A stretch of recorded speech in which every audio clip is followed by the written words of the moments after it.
प्राचीन काल की बात है, जब छात्र गुरुकुल में पढ़ने आते थे। उस समय बच्चों को गुरुकुल शिक्षा ग्रहण के लिए भेजा जाता था। बच्चे गुरुकुल में गुरु के आश्रम की देखभाल करते थे और अध्ययन भी मन से करते थे। वरदराज का भी गुरुकुल जाने का समय आ गया था। वहाँ अजनबी दोस्तों के साथ तो घुल मिल गया, लेकिन वह पढ़ने में बहुत ज़्यादा कमज़ोर था। गुरुजी की कोई भी बात उसके कम समझ में आती थी। इस वजह से सभी उसका मजाक बनाते थे। उसके सभी दोस्त आगे की कक्षा में चले गए, पर वरदराज पढ़ने में कमज़ोर होने के कारण आगे नहीं बढ़े। गुरुजी भी परेशान हो गए और उन्होंने कहा, बेटा वरदराज, कई सारे प्रयास करके देख रहा हूँ। अब यही उचित होगा कि तुम अपना समय यहाँ बर्बाद मत करो। अपने घर जाओ और घर के काम में सहयोग दो। वरदराज को भी गुरुजी की बात सही लगी।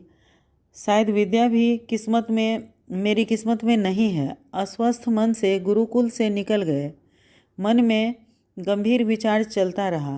वरदराज को रास्ते में प्यास लगी तो वह इधर उधर देखने लगा तो पाया कि थोड़ी दूर पर ही महिलाएं मज़े से कुएं से पानी भर रही थी। वह कुएं के निकट गया तो देखा कि रस्सियों के आने जाने से कुएं के पत्थरों पर बहुत से निशान पड़े थे। तो महिलाओं से पूछा, यह निशान कैसे बने? तो एक महिला ने जवाब दिया, यह निशान हमने नहीं बनाया।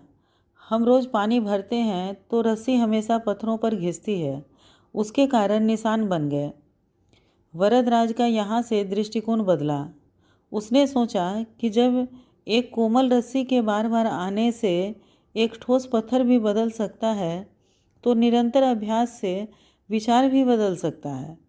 वरदराज खुशी खुशी गुरुकुल पहुंचा और अपने गुरुजी से कहा कि मैं निरंतर अभ्यास करूंगा और अपने आप को बदल कर दिखाऊंगा। गुरुजी के सहयोग से देखते देखते जिसे मंदबुद्धि बालक कहते थे, वह आगे चलकर संस्कृत भाषा के महान विद्वान बने। वह लघु सिद्धांत कौमुदी, मध्य सिद्धांत कौमुदी, सार सिद्धांत कौमुदी, गिरवान पद मंजरी की रचना की।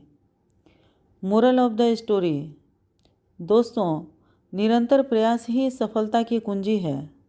आज यदि मन में ठान लें कि तकलीफ कुछ भी हो जाए, पर काम बीच में नहीं छोड़ूंगा और अपनी कमजोरियों को अपने प्रयास के माध्यम से खत्म कर देंगे, तो निरंतर प्रयास ही हमारा जीवन बदल सकता है।